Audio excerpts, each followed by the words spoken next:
Welcome to Check Your Shelf, a book podcast on the Alabama Take Network. I'm your host, Jamie Hanna. This month, I'm excited to have my friend and fellow librarian, Sedona Brewer, on the pod to talk about our favorite underrated books. My name is Sedona. I work at a public library in technical services. Yes. So I kind of see the behind the scenes part of the library. Yeah. I live in Huntsville, Alabama. Mm-hmm. I'm from Lawrenceburg, Tennessee. Very cool. Small town. Small town. Not to exciting. To big city. Small town to big city. Yeah. And I love to read. You are one of the more prolific readers. Oh, no. Yeah. Yeah. A lot of times, I'll see like the things in your Goodreads, and I get very ashamed that I'm not trying harder. No, it comes with seeing all the books that come through the library system. Yeah, I see them all.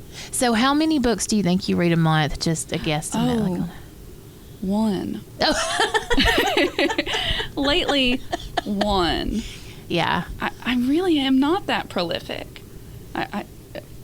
Quantity wise, right. I read a lot of different things. Yeah, but not a lot. I'm a really slow reader, honestly. Yeah. If it wasn't for audiobooks, I would have hardly any book reading count. Yeah, I'm the same way. I love audiobooks, especially nonfiction. I feel like my to be read list is like chef's kiss. Like, it's beautiful. Like, that's what I want to talk to people about. But then it's when you see like the very small list of things I actually get around to reading. I don't do a TBR list. You don't? I don't. I used to, and it stressed me out so much at the sheer volume of things I knew I would never actually read. So I don't do it anymore, and it really helps. I bet that's liberating.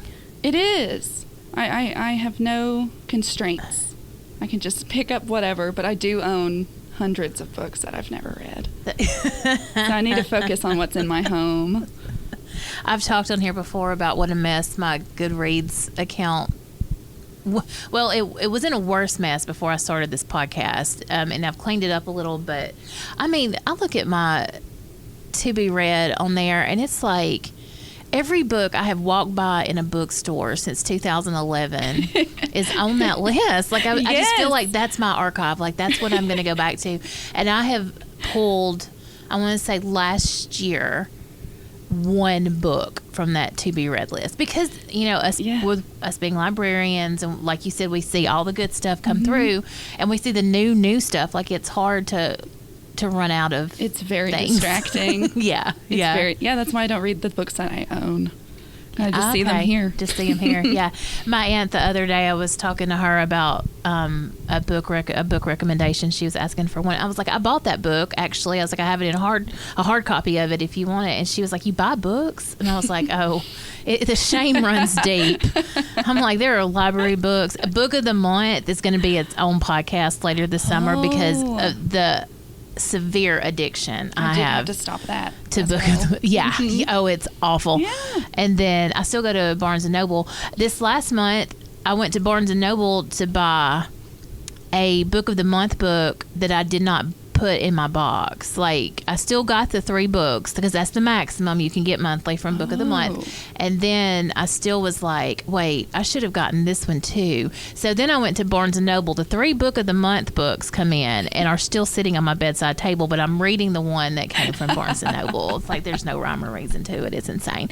So what we're talking about today, you picked the topic. I did. And it is a great topic. Awesome. We're going to talk about underrated books. Yes. I was about to say that. Oh, I'm sorry. Just stole my spotlight. Your one chance to. It was Sedona's idea. Let me tell you about it. Yeah, I'm sorry. I'm sorry. Before I let you jump us off here, I went through my Goodreads list. Sedona and I had talked about different kind of like metrics on how we can decide what is underrated and what isn't.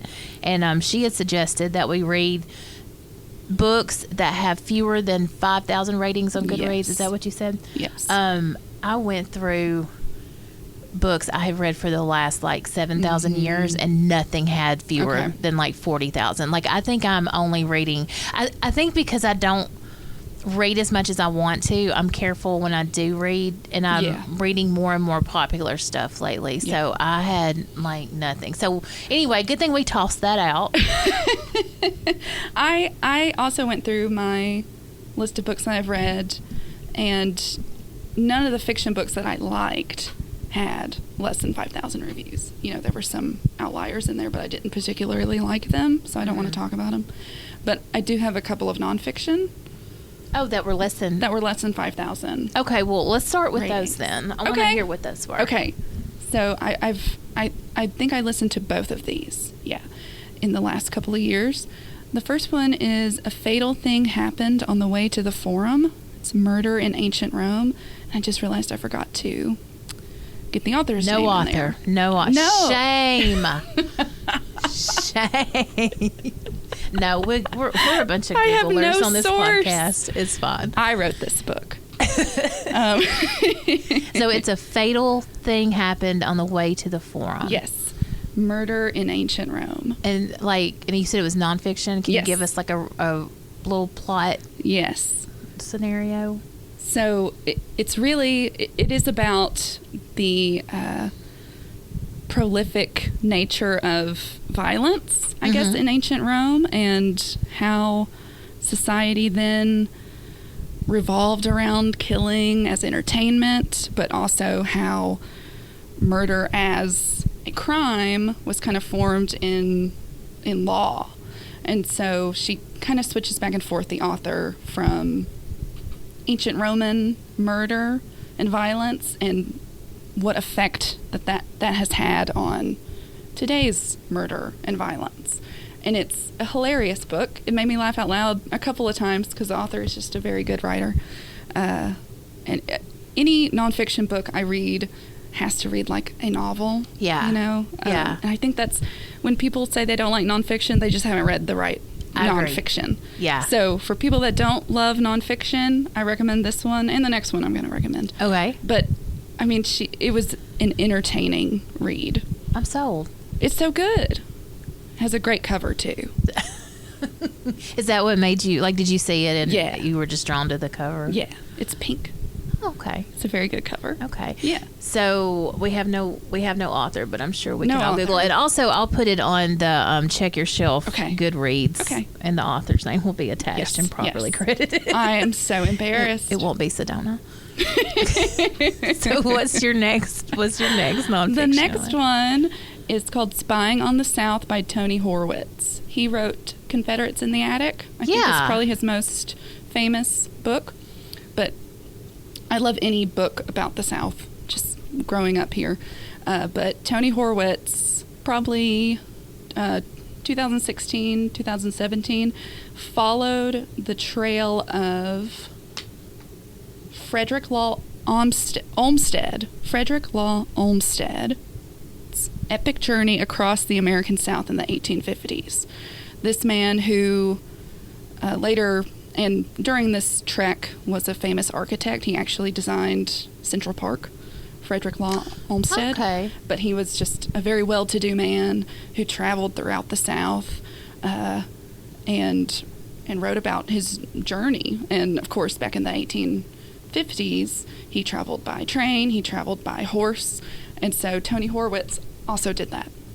Oh, cool. Yeah. And I believe crossed 11 states, but just meets the characters he meets along the way, and he talks to locals about the history of the South and what it means to them now, and talks to people from all walks of life and all socioeconomic backgrounds. And there's one part where he attends, I think, a mud wrestling competition in Louisiana. Like, of course, Frederick Law Olmsted did not do that. But Tony Horwitz goes off the beaten path a little bit, and it's just delightful. So, approximately, what year did he do this journey? 2015, 2016. Oh, so this is like a recent book. But it came out in 2019, and Tony Horwitz actually passed away a few months after the release of this book. It was very sudden and unexpected, but it's one of the best audiobooks I've ever listened to. If you know nothing about the South, definitely if you grew up in the South or live in the South, I recommend it. Okay. Yeah. I'll have to put that on my gigantic to read list. That sounds really good, actually. It's very good. I just realized as you were talking, I realized that I did find one book that I loved on my Goodreads list that I've read that had fewer than 5,000. And I think you'll like this too because we have similar nonfiction tastes. It's called The Castle on Sunset: Life, Death, Love, Art, and Scandal at Hollywood's Chateau Marmont by Sean Levy. And you'll probably recognize his name because he's written a recent book that's done really well. It's called like Funny People or something. It's about comedians. Okay. Sorry, Sean Levy. I should have looked into that more. But according to Goodreads, I've actually listened to this one twice. Whoa. Because I'm a bad, like, why would you get fresh content when you can just get like a 500-page book about one hotel and read it twice? So. But yeah, I was really surprised that one had. I don't know. You got me absolutely obsessed with how many ratings things have now. It's interesting, yeah. And it's a little humbling when you think, or when I think I've read something very hip and and not well known, and then it has 400,000 yes ratings. Yeah. Okay, well. There was one book on my Goodreads list where I was like, I practically discovered this book. Nobody read this book until I started recommending it. And it had something like, it was like 127,000 reviews. So that's not. We're not. No, special. We're not. I'm not who I think I am. Okay, so this was a really good start to talking about underrated stuff. So now we're just going off of sheer opinion, right? Okay. Like that, right? We're not looking at any other kind of, because I'm not prepared with any other metrics for Hannah. how you would define. Okay. Well, do you want to just go ahead and keep talking about nonfiction then for a little bit and then shift over to fiction, or you want to switch it up? Let's switch to fiction. Okay, sounds good. All right. Well, hit me with one of your favorite, what you feel like is underrated fiction. So one of my favorite books as a kid was Ruby Holler by Sharon Creech. Yeah. And it's not underrated.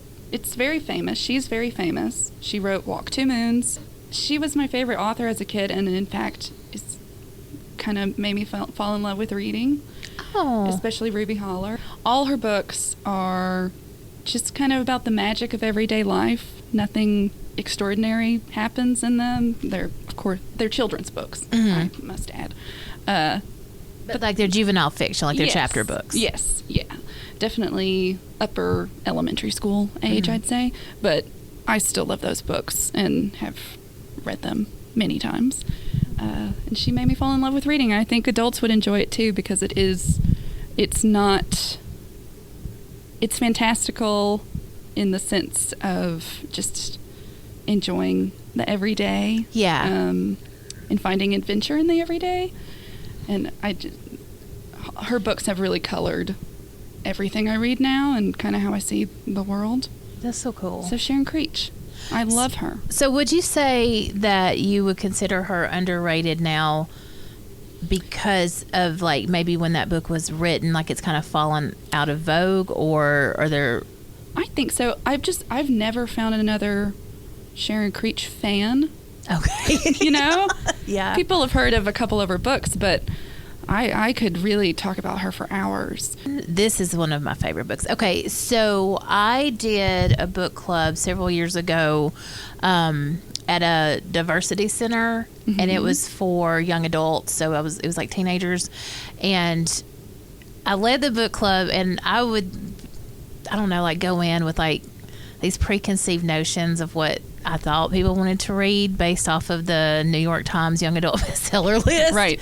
And the law. Yes. And they had absolutely different and better suggestions. So about 3 months in, when I had a real solid group coming, I just turned it over to them. I was like, we're going to do this backwards. I'm like, you're going to tell me what to read, and then it's like it's my book club too. Like I'm not just like I'm getting new content, you know, and it's almost like I was guaranteed a good book every month because they were so careful what they recommended, because they were so excited that an adult was listening to them and reading their choices. But my favorite book that we read was called Ramona Blue by Julie Murphy. Okay. And Julie Murphy wrote Dumplin' and Puddin'. That's right. And I think Dumplin' was made into it. Was it a Netflix show? I know Amy Poehler was attached to it. Maybe she produced it or something. And full disclosure, I've never read those books, but I know people love those. But this book was so delightful, and it was about Ramona is like a swimmer, and it's kind of like a coming of age story where she's gone back to her hometown and she's like reconnected with people from when she was younger, and she falls in love, but is she really in love? And it has not obviously, but it has LGBTQ themes, like with the Diversity Book Club. Everything we read had LGBTQ characters or something in it. And this one it's called Ramona Blue by Julie Murphy. I would read this book. I'm surprised that Goodreads is not telling me that I've read this book 4 times. I feel like I have. Maybe after the 3rd time I did not go through and tell it, because sometimes I feel you weren't tracking this one. No, I wasn't tracking that 4th one, but it's good, and the audiobook is excellent because I've listened to it also. You got another fiction? No. Oh. Sedona and I are coming off a long work day here. So, well, I have another fiction one. Well, and if I do read fiction, it does tend to be popular, I guess, you know. Yeah, because I want to read good stuff. And listen, let me tell you something, just as a sidebar. One of my friends, Jennifer Kimbrough, who is on here, she's been on here several times. She will read stuff where I would look at the cover and be like, ooh, I just don't know that that's fancy enough. Like, I don't know if enough money has been invested in this publication. And she is finding the best stuff, because it's like she's reading these series. Like, she really goes out on a limb, and she gives like books. She really will try things that I won't, because I'm too impatient and I'm too worried that I'm not going to like it. And I hate quitting a book once I've started it. And then I'm like, what if I finish a book I hate? Just out of principle of reading it. But I wish I was more like her. I feel like I would have more underrated reads. Of course. And when you hear my recommendation today, you're going to completely understand that, because it's like everybody in the world has read the book rec that I'm putting out there later. But one of my favorite Stephen King books, and I've talked about it briefly on the podcast before, is called Elevation. Yeah, I know what you're talking about. Do you know what I'm talking about? It's a short story. Well, it's like a novella, and then it has a short story at the end. But it's really good. Like, it's like kind of like a feel-good kind of uplifting. Like, it's not what you would normally think. Not at all what you would expect. And give me Stephen King at his dankest, darkest, most evil, scariest. Like, I love Stephen King, but for this book to not be that and to still come from him, I think really shows like his power as a writer. Yeah. I remember reading that, and even on the last page thinking, what? Yeah.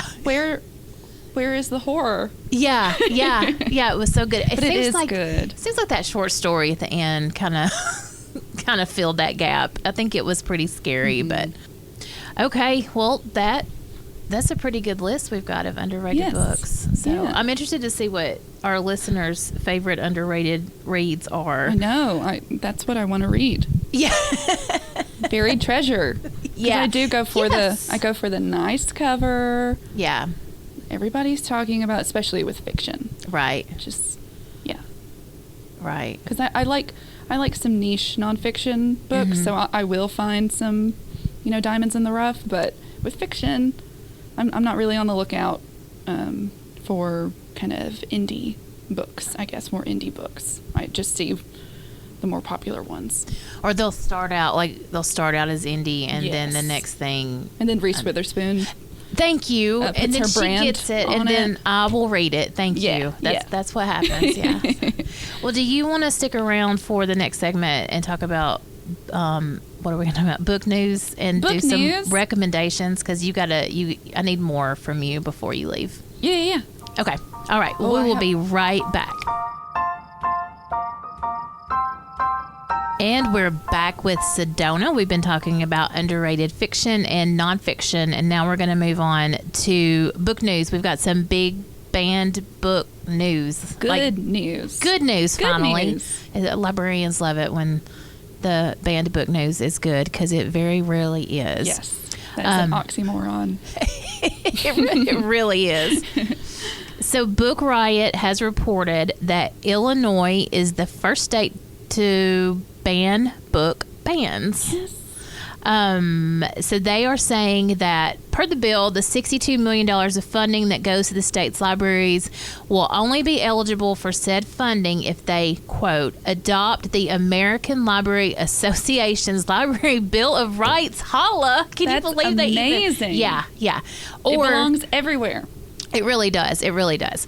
Or develop a written statement prohibiting the practice of banning books or other materials within the library or library system. That is bananas. Come on, in Illinois. the best way. Yes. Awesome.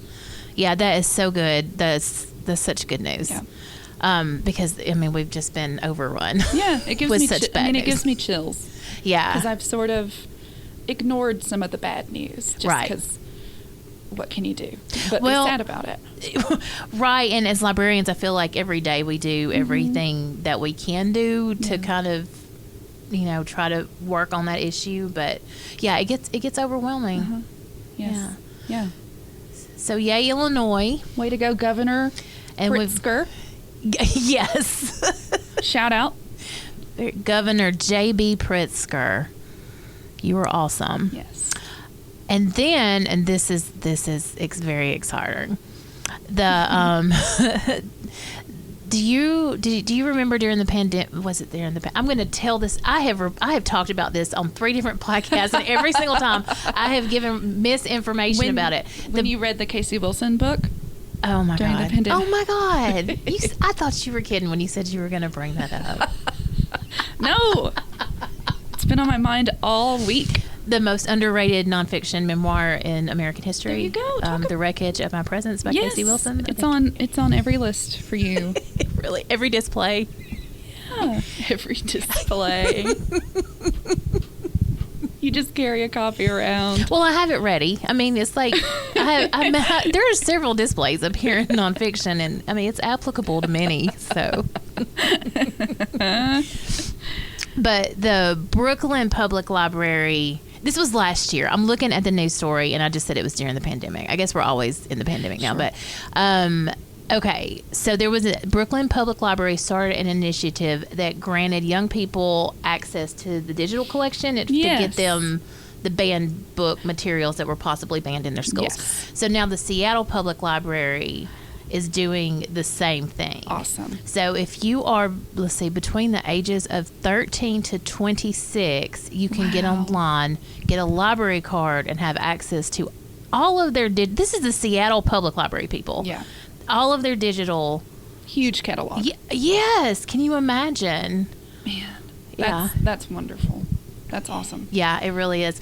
And Jennifer Kimbrough, again, friend of the pod, and famously unethical when it comes to how she procures her reading materials. Amen. Has already let me know that one of her kids has signed up for this. That's awesome. Yeah, her kids. Yeah. I see. Yeah. The scapegoat child. Yes, she probably has no idea that she now has a Seattle Public Library. Ooh, I gotta find a kid. I'm gonna grab the next one I see. So, talking about banned books, what would you say your favorite banned book is? I thought about it a lot, and I would say my favorite is Mouse. Ooh, yeah, by Art Spiegelman. Art Spiegelman, yes. It won the Pulitzer in 1992. The Complete Mouse, I must say. It came out in 2 volumes. One first in the 80s, then the 90s. So the complete set of Mouse that tells the whole story. And I'll never forget reading that book. It's a graphic novel. Mm-hmm. And I did a little bit of research on Art Spiegelman, and there's been a pretty recent banning of his book, actually in McMinn County, Tennessee. Uh-oh. How close is that to hometown Sedona? I don't know. I'm ashamed of them, so I don't know where they are regionally. Okay. But in January 2022, the graphic novel was taken out of their curriculum and libraries. Wow. For all students. And that makes it an actual banned book, right? Yes. Because people do get confused about banned books versus challenged books. So, like, the first time it was, like, someone came forth and complained about it, that would make it a book challenge. Right. But the banning is when it's actually removed. Yes. Wow. And it was over profanity and nudity, but you can't help but see, like, okay, this is a book about the Holocaust, right? Too. So, it's a really touchy ban. Yeah, I can imagine. Yeah. I bet that got a lot of press, a lot of flack. That's and awful. From what I can tell, it is still banned.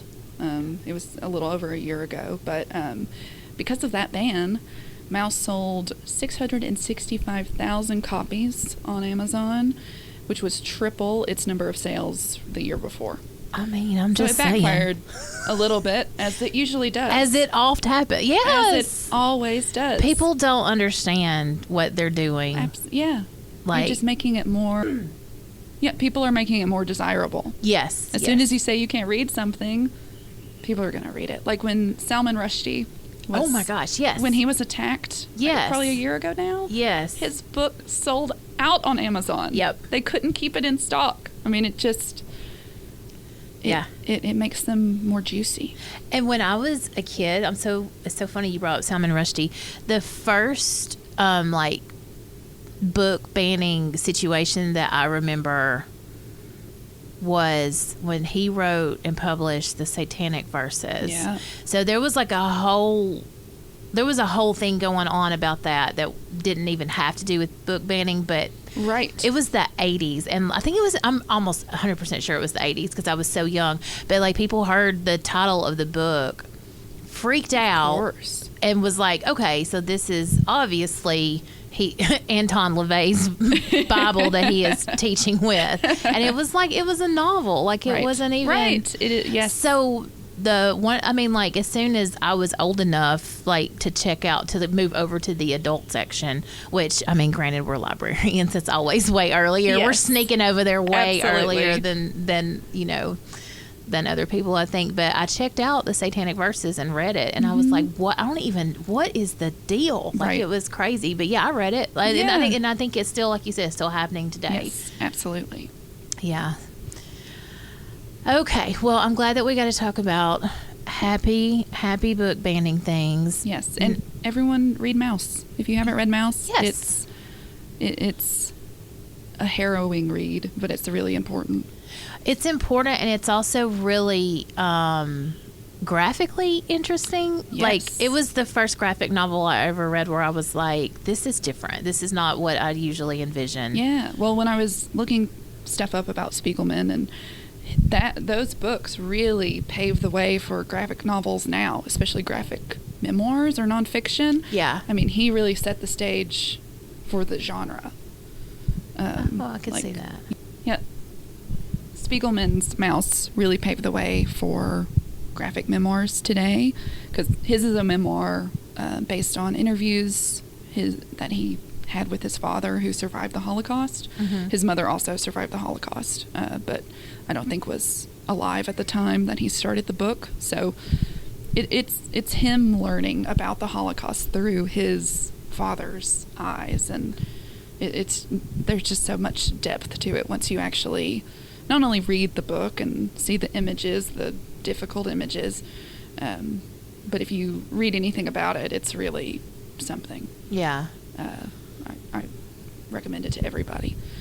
But like Alison Bechdel's book, Fun Home, was mentioned when I was looking up Spiegelman, and how Maus really set the stage for what we have now in nonfiction graphic novels, which I think has never been better. I agree. Nonfiction graphic novels are one of my favorite genres. They're just so creative. Yeah. And in fact, speaking of Maus, there's a beautiful graphic novel adaptation of Anne Frank's diary. Oh, really? Is it like recently published? Yes, just in the last couple of years. It's gorgeous. So parents need to remember too that, like, if you have a reluctant reader, or if you have like a child with reading challenges, always look, because graphic novels have come so far. Absolutely. Always look in that section and see, because a lot of times they'll, those books are easier to pick up. They're more welcoming. Yes. Like, kids identify with them more. It's a better option for a lot of kids, and it's kind of that gateway into getting them to read other things. Yeah. Yeah. Graphic novels are really in their prime right now. We should do a graphic novel podcast. That's not like graphic novels. Marvel stuff. Like, do you know what I mean? Because I could do like a whole podcast on like Marvel comics, but like we should do one on graphic novels. I'll put that in my notes. Yeah, I would love that. Okay, so first, before we move on to recommendations, I need to ask you how many recommendations you brought. How many do you have? Recommendation 3. Okay, you followed the rules. Okay, so because I have read so few books lately, I only dug up 2 that I really wanted to recommend. So I'm going to let you go first, and we'll just bounce back and forth. Okay, cool. Okay, my first recommendation, and I've read all of these or listened to all of these within the last year, but not all of them have been published within the last year. My first book recommendation is a fiction book called Agatha of Little Neon by Claire Luchette. It's about 4 young women who are nuns, and I know nothing about Catholicism or nuns, so I suppose this is a normal thing that nuns are sent off to a community to serve in a different church that maybe they were raised in. It sounded kind of like a Mormon. Yeah. I can't remember the name of that, but no, where they like when they get a certain age, they go out into another community. Yeah.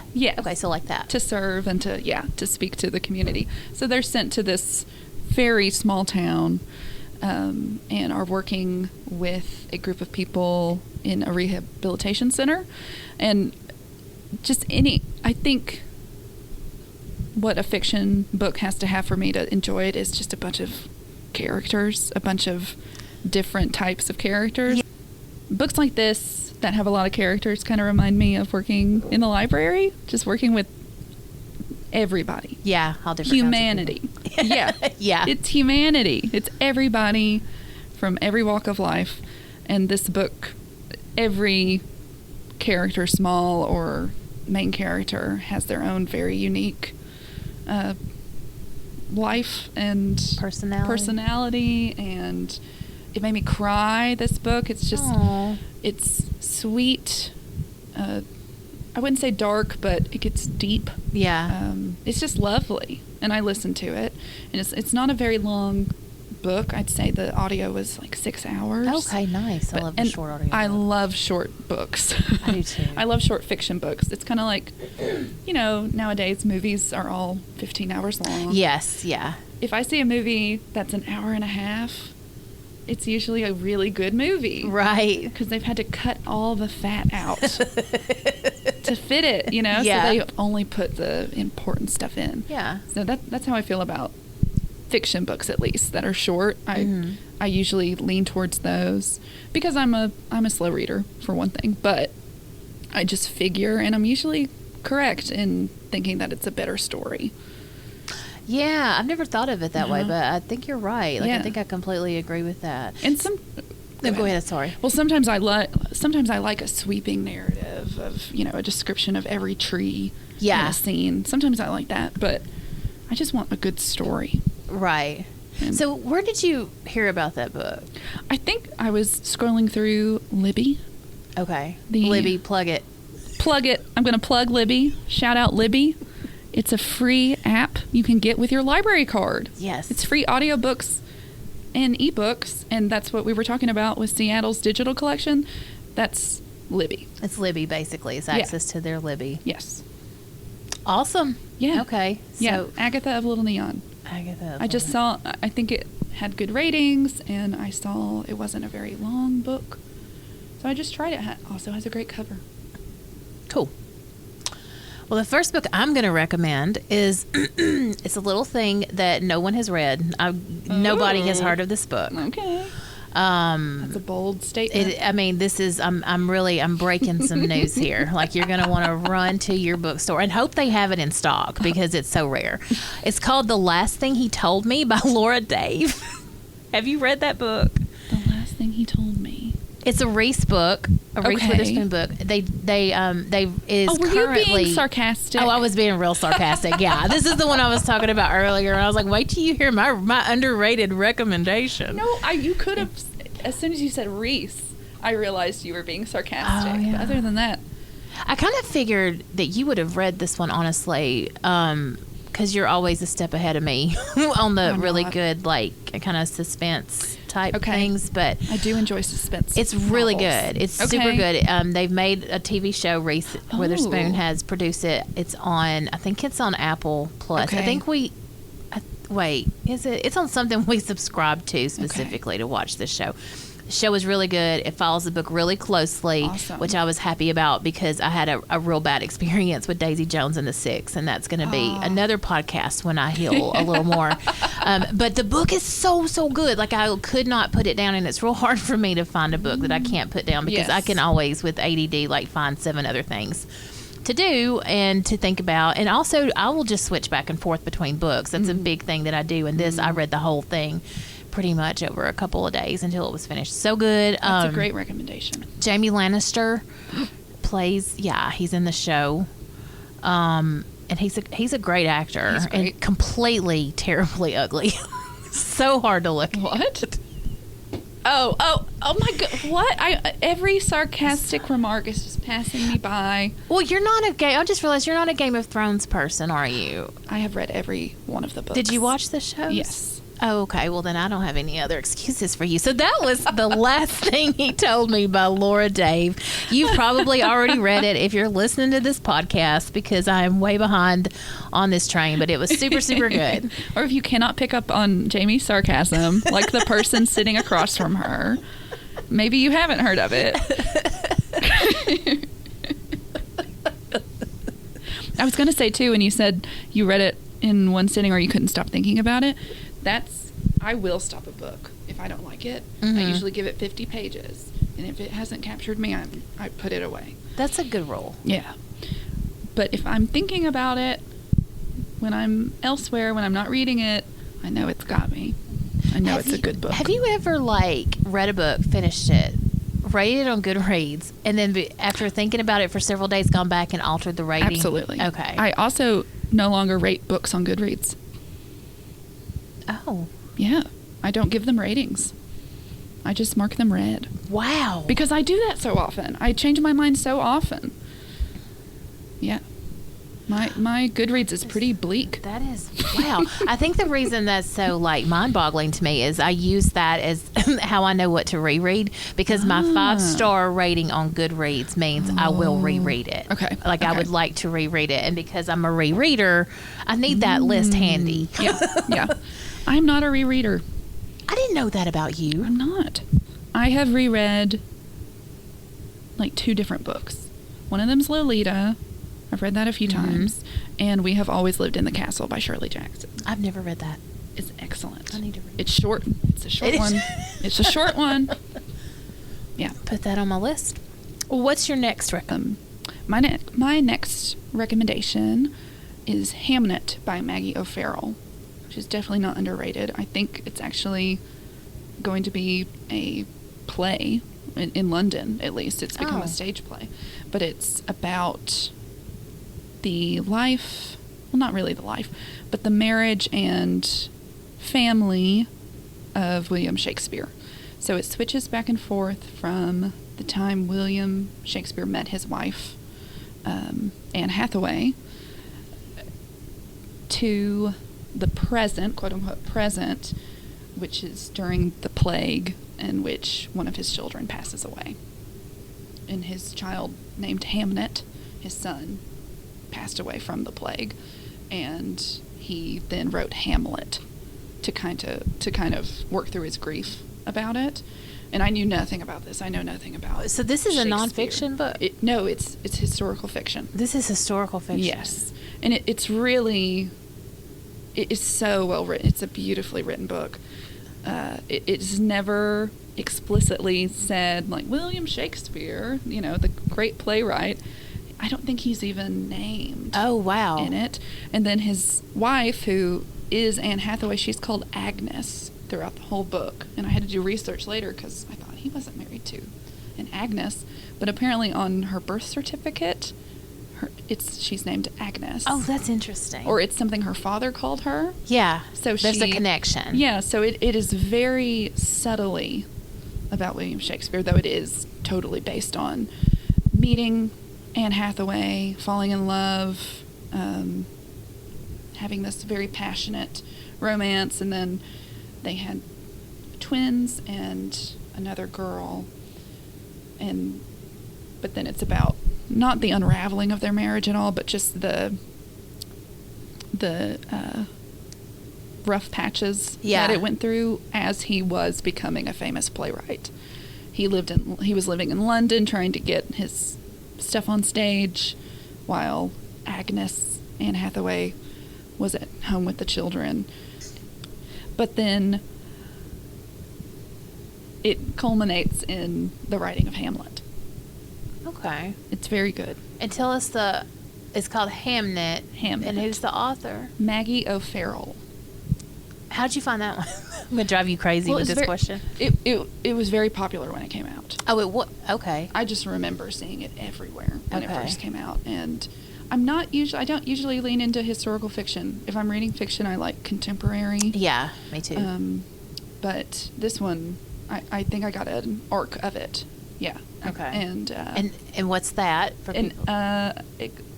Advanced Reader's Copy. Very good. Yes. I got it at a library convention in 2020. It was right before everything. Oh my God! Before the world fell apart. It was. We were there together. Not together. We were there at the same time. We went to one thing together. That was. That was so scary. Yeah. A library convention.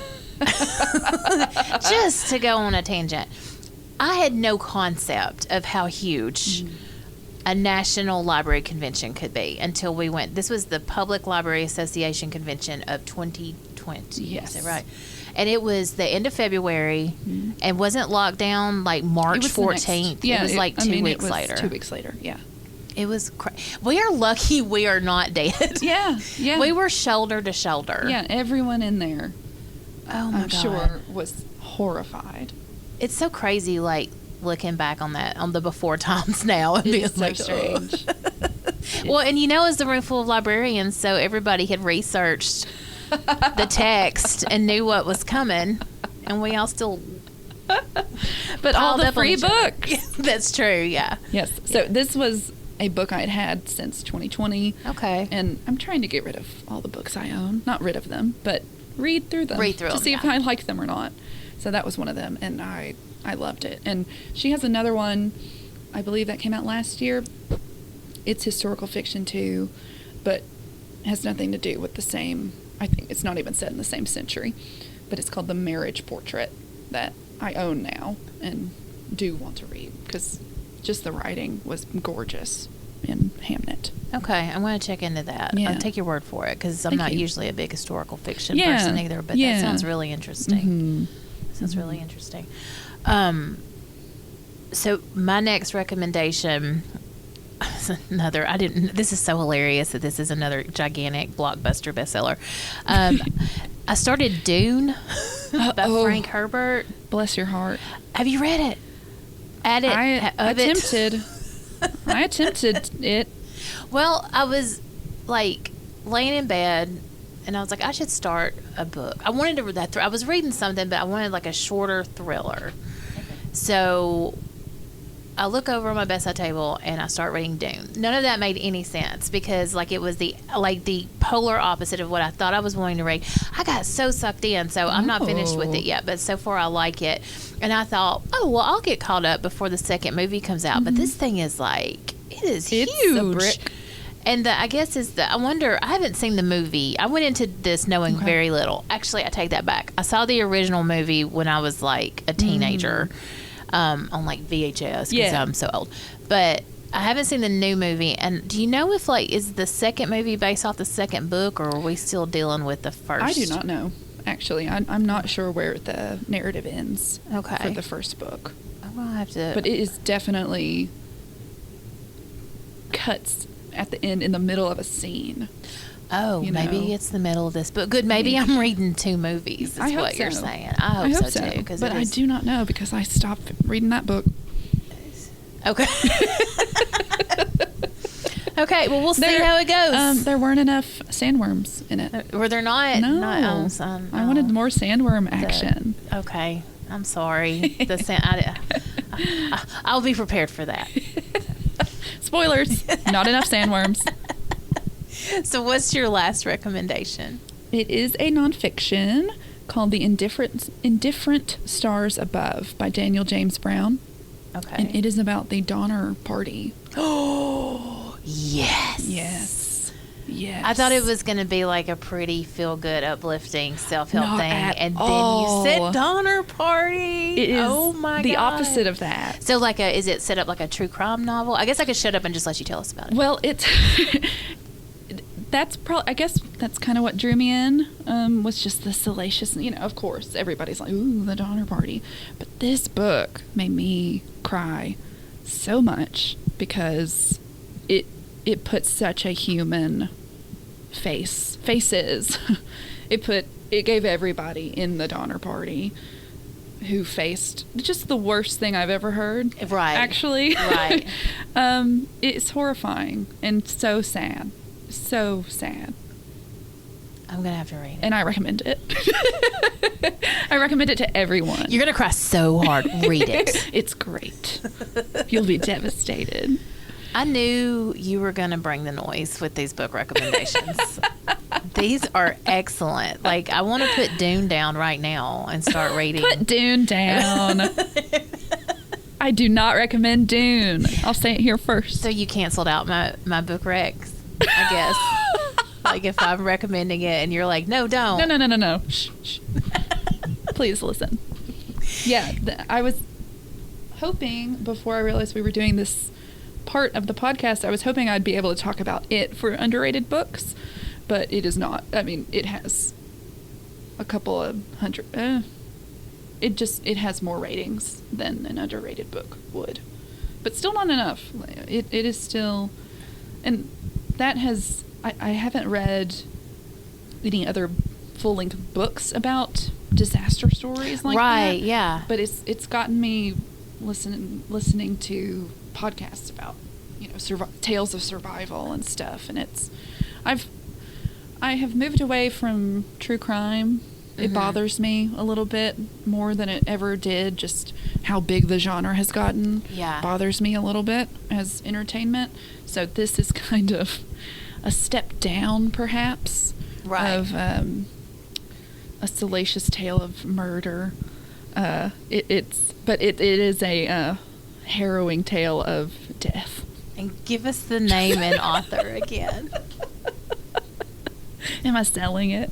You're selling it. You keep looking at. She keeps looking at me like, when can I stop talking about this book? I'm like, tell me more about the Donner book. So it was called what? The Indifferent Stars Above by Daniel James Brown. Wow. Beautiful book. Now that I know that's about the Donner Party and I hear the title, that's deep. It's sad. Okay. Mm-hmm. I want to read that. Yeah. Sedona, this has been fun. Yes. This has been really fun. This has been very good. Well, we'll have to come up with some more things that we can talk about. I already have. Okay, good. I've formulated things as we've been talking. And what's funny about this podcast for me is that every time I record one, I realize how little I actually get to sit down and talk about what I'm reading. Absolutely. Because I'm not in an active book club right now. And even if I was, it would be one book. Right. So Yeah, I never do this. Yeah, this is fun. Thank you, Jamie. Everybody should do this. Everybody who loves books should just go get them a book. Start a podcast. But nothing better than this. No. Oh, I don't know. Okay. Just send me an email at checkyourshelfpodcast.com. Yeah. You can just come on this one. Yes. Don't make a competing podcast. But what if they know books that I don't know about that I want to read? See, we're all in it. It's good-hearted. We're all in it for the same thing. Okay. Yeah. Okay. That's what happens in book world. I brought a competitive nature to the podcast. Are we going to talk about TBR? Do we have time? We do. I almost forgot. Okay. I have 2. Okay. Give us I have 2. So this is what Sedona is looking forward to reading. Yes. To be read. And this is based solely off of what I have on hold at the library. Okay. So, the first one is, both of these are very new books. The first one is Rough Sleepers by Tracy Kidder. And I'm just going to read because I just haven't read it at all, so I'm going to read the official blurb. Okay. Tracy Kidder shows how one person can make a difference as he tells the story of Dr. Jim O'Connell, a man who invented ways to create a community of care for a city's unhoused population, including those who sleep on the streets, the rough sleepers. Oh, okay. Yeah. I think I've heard of that one. Yeah, it's nonfiction. I think Tracy Kidder is a pretty prolific author, though I haven't read any of his work. Okay. And then my next one is called The Wonder Paradox, Embracing the Weirdness of Existence and the Poetry of Our Lives. Yes, I have heard of that one. By Jennifer Michael Hetch. Yeah, and give us, what's that? It's just basically what the title says, right? Is what the book is about. Yeah. The official blurb says, so where shall we find our magic? How do we celebrate milestones? Which texts can focus our attention but still offer space for inquiry, communion, and the chance to dwell for a dazzling instant in what can't be said? Lovely. I know. It sounds wonderful. I want to read that too. Yeah. So I've only got one. Okay. But you only had 2, yes. right? And I did not know this book was even coming out until last week, and I feel like I have failed. But then I realized it was fiction, so yeah. I give myself a little slack with that. Yes. Tom Hanks has a new book coming out. He does. I just saw the cover today. The Making of Another Major Motion Picture Masterpiece. Mm-hmm. And it's a time jumper, it sounds like. And I bet it's just delightful because he is delightful. And I bet he typed this on his typewriter. Oh, really? He's a typewriter guy. No. Oh, okay. When we finish with this, you've got to Google Tom Hanks typewriter. Okay. You have to. Just do it. You have to. Oh, my God. I'm so glad that I get to bring that into your life. Yes. Okay. But, yeah, so that one's coming out, and I went ahead and put myself on hold for it. And so if anybody else is interested in this book, if our library is any... is any, what am I trying to say? Like kind of scale as to how popular this book is going to be. I would go ahead and get on the list now because this one I think is going to be huge. Yeah. So, all right. Cool. Okay. Anything else? That's great. Any other book, anything? Any other segments I forgot to do? Like no. TBR? No. Okay. Well, then come back soon. And we'll. That sounded like a demand. It did. Come back. I will. Record this podcast again very soon. I will. Okay. Well, this really was fun. enjoyed it. Thank you, Sedona. Thank you, Jamie. All right. I will see you later. Okay. No, I don't like that ending. Happy reading. Happy reading to us all. Happy reading to us all. Sounds like Everyone. Tiny Tim. Yeah, it does. It does. Also a book that's based off A Christmas Carol, which is a book by Charles Dickens. So we're still on topic. Good. Yeah. All right. And scene. I'll talk to you later. Bye, Jamie. Bye. And that's it for this month's episode of Check Your Shelf. Be sure to head over to thealabamatake.com and see what else we have going on. If you're on team Bama Rush Sucked, you'll want to listen to the latest episode of Taking It Down. I'm also super fond of one of the hosts of the Alabama Slam podcast, so if wrestling's your thing, give it a listen. Otherwise, we'll catch you next time as we talk books, and more books. Thanks for listening.